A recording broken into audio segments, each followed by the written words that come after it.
Ok, donc je m'appelle Stéphane Eucharis, je suis pasteur à la Fédération France Nord depuis 2014 et je suis donc directeur du département JA de la Fédération depuis 2017. C'est une charge à plein temps puisque donc je n'ai pas d'église, donc je me consacre totalement à la jeunesse pour la Fédération France Nord.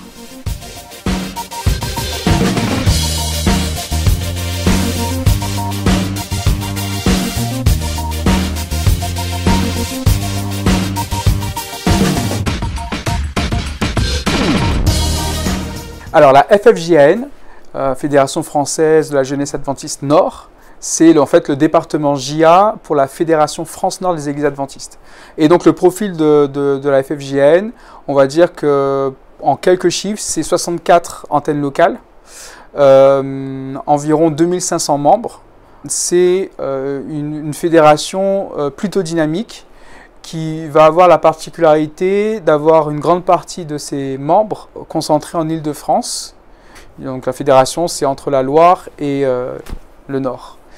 Et donc du coup, le défi, ça va être de pouvoir permettre à tous les jeunes sur l'ensemble du territoire d'avoir le même vécu épanouissant en termes de JA, parce que du coup, on va avoir des dynamiques, des différences en termes de ressources humaines par exemple. Il y aura des églises qui vont être très bien dotées, avec beaucoup de monde, etc. Et donc ça va être le grand défi de faire en sorte que sur tout le territoire, aucun jeune ne soit laissé pour compte, mais qu'au contraire, un vrai vécu puisse être proposé à tous ces jeunes-là. C'est pour ça que nous avons une répartition en régions. Il y a 4 régions, donc la zone centre-ouest, nord, l'est et l'Île-de-France. Voilà, en gros, c'est le profil de la fédération. Bien sûr, il y a d'autres choses, mais globalement, c'est ça.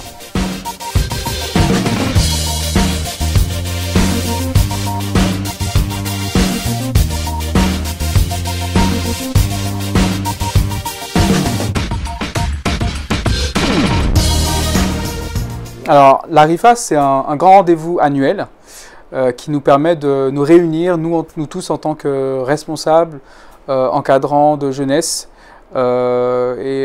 qui sommes actifs dans les églises locales. Donc c'est d'abord, avant tout, l'occasion de pouvoir se rencontrer, de se retrouver, de se revoir, de partager un peu ses expériences et de pouvoir avoir des temps spirituels ensemble. La RIFA, c'est également un temps de formation durant lequel, donc, puisque nous sommes tous réunis en tant que responsables JA, c'est l'occasion de pouvoir apprendre de nouvelles notions. C'est aussi l'occasion de faire un point sur la législation, qui est pour nous en France quelque chose de décisif. Et donc du coup, chaque année, c'est toujours l'occasion de pouvoir rappeler des règles, de sorte que le vécu JA soit le plus harmonieux possible sur l'ensemble du territoire de la fédération, et de sorte que ce soit les jeunes qui puissent en sortir les grands bénéficiaires. Voilà, un grand rendez-vous, un moment joyeux pour pouvoir se retrouver chaque année.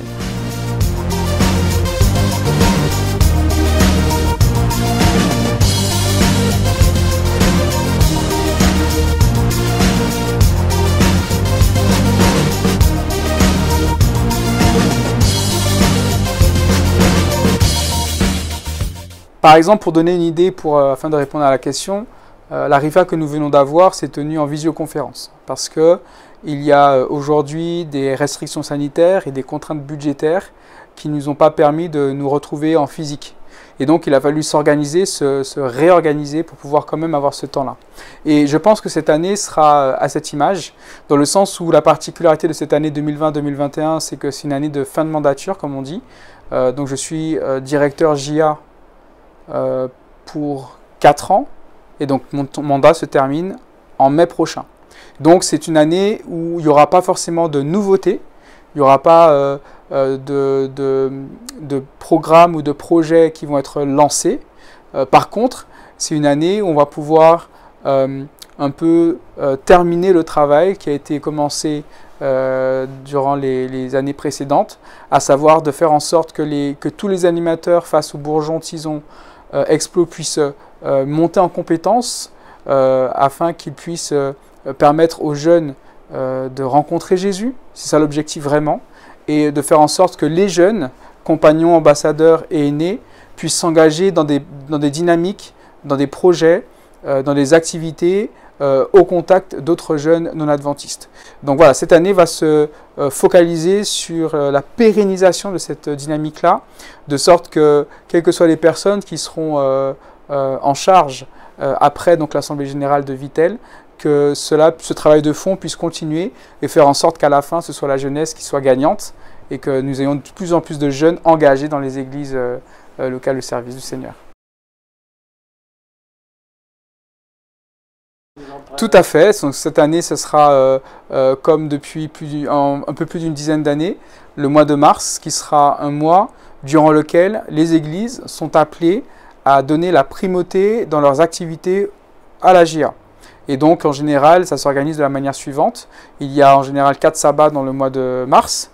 Et donc, chaque sabbat, ce sont les JA qui organisent le moment de culte et la journée et qui ont l'opportunité de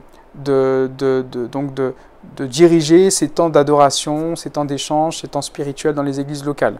Et durant le mois de mars, ça tombe très bien puisque c'est aussi le mois de la journée de service, le Global Youth Day. Et c'est une journée durant laquelle tous les jeunes sont appelés à avoir une action vers l'extérieur. Et c'est l'opportunité pour les jeunes d'entrer dans une dynamique relationnelle auprès des personnes qui ne viennent pas à l'église, qui ne connaissent pas forcément l'église, mais qui sont toujours touchés de bénéficier de l'action de Dieu.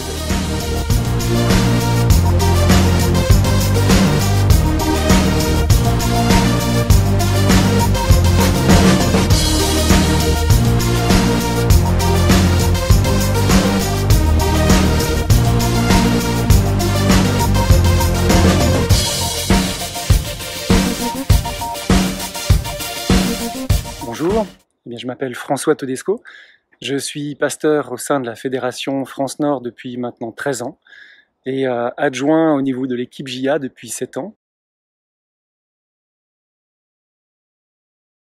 Pourquoi en fait, qu'est-ce qui me passionne au niveau des activités JA? Ça a été pour moi déterminant dans ma vie et ça a permis en tout cas que je puisse me situer, de me positionner par rapport au Seigneur. C'est la raison pour laquelle j'aimerais transmettre à mon tour, transmettre un état d'esprit, un état d'être, un savoir-faire, un savoir-être. Et je m'occupe de tout ce qui est formation donc nature, formation technique. Et le défi, c'est qu'au mois de janvier, donc avec Stéphane, on va se balader un petit peu dans toute la région. C'est vraiment de transmettre ce savoir-être et que les jeunes aient la joie, au travers de leurs animateurs et de programmes de qualité, de pouvoir être impactés et rencontrer le Seigneur.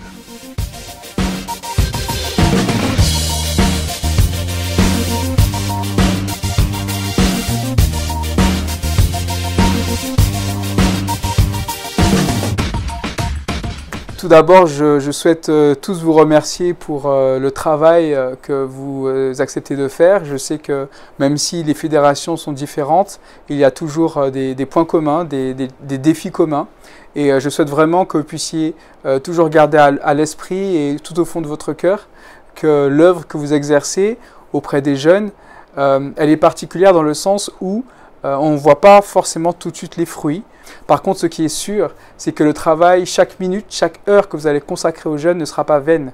Et que c'est un investissement que vous faites auprès de vos jeunes qui portera du fruit tôt ou tard. Donc je vous encourage à persévérer et que vous puissiez continuer à vous consacrer à ces jeunes qui en ont excessivement besoin.